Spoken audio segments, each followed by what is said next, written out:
जय श्री राम दोस्तों, आज की इस क्राइम स्टोरी को सुनने के बाद आप अंदर तक हिल जाएंगे। कोई इतना दरिंदा कैसे हो सकता है, कोई इतने नीच कैसे गिर सकता है। दोस्तों, आज की इस कहानी को शुरू करते हैं। 25 जुलाई 2024 की बात है। नवी मुंबई के उड़न तालुका में नरेंद्र कुमार के एक शख्स रहते हैं, जो 25 जुलाई को रात 8 बजे पुलिस स्टेशन पहुंचते हैं और रिपोर्ट लिखाते हैं कि उनकी बेटी यशस्वी दिन में अपने दोस्तों से मिलने के लिए घर से निकली थी, लेकिन अभी तक घर नहीं आई। पुलिस वालों ने इस नंबर यशस्वी के नंबर को लोकेशन में डाला तो लोकेशन पता नहीं चल रही थी, क्योंकि फ़ोन स्विच ऑफ था। और पुलिस वालों ने सुरेंद्र कुमार को घर भेज दिया और कहा कि हम अपनी तहकीकात जारी रखते हैं। सुरेंद्र कुमार घर चले गए और 26 जुलाई 2024 को एक आदमी का कॉल आता है कि नवी मुंबई के कोट नाका में एक लड़की की डेड बॉडी पड़ी हुई है। और पुलिस वाले तुरंत वहां पर पहुंचते हैं तो देखते हैं कि लड़की की जो डेड बॉडी है, उसके मुंह पे कई पत्थरों से वार किए गए हैं, उसके छाती पे चाकू से वार किए गए हैं और ऐसी ऐसी जगह वार किए गए हैं जिन्हें हम आपको नहीं बता सकते। पुलिस वाले तुरंत यशस्वी के पापा को बुलाते हैं तो वह देखते हैं तो वह रोने लगते हैं। वो कपड़ों को देखकर अपनी बेटी को पहचान देते हैं, क्योंकि उसके मुंह को इतनी तरीके से, बुरी तरीके से पत्थरों से कुचला हुआ था कि वो पहचान में नहीं आ रही थी। पोस्टमार्टम के लिए भेजते हैं और ब्लड रिपोर्ट से पता चल जाता है कि ये यशस्वी ही है। पोस्टमार्टम में पता चलता है कि इसके कई वार चाकू से इस पे किए गए छाती पे, और इसके मुंह पे पत्थरों से कुचला गया। प्राइवेट पार्ट में भी चाकू से वार किए गए। यह देखकर पुलिस वाले दहल गए कि आखिर ऐसा कौन कर सकता है।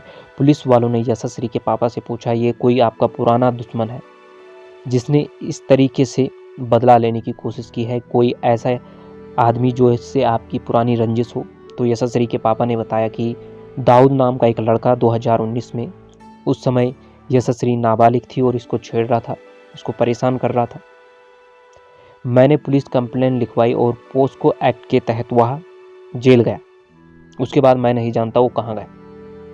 पुलिस वालों ने इस दाऊद के बारे में पता किया तो पता चला कि ये 1 महीने के अंदर रिहा हो गया था और ये यहाँ से वापस कर्नाटक चला गया था, क्योंकि कर्नाटक का रहने वाला था। और पोस्को एक्ट के तहत ये इतनी जल्दी बाहर कैसे निकला, ये तो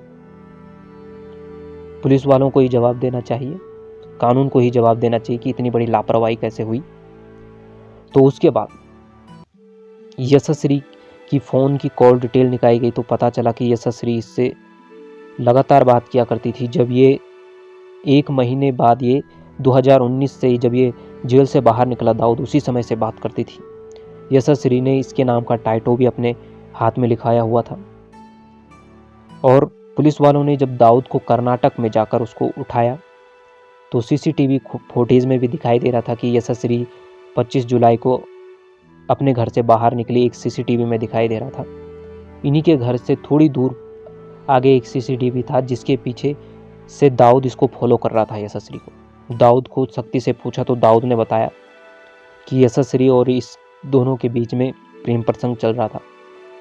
इसके पापा ने जब इसे फंसाया, उसके 1 महीने बाद ये जेल से छूट गया।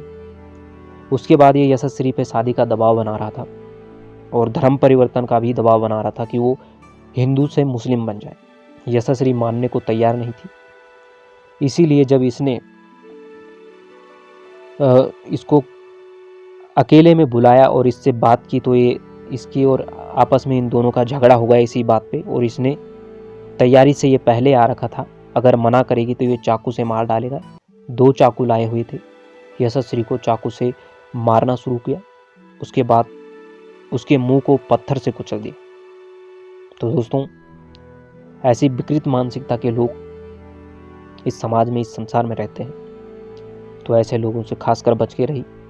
दोस्तों, फिर मिलेंगे ऐसे वीडियो के साथ। तब तक के लिए जय श्री राम, जय जय हनुमान।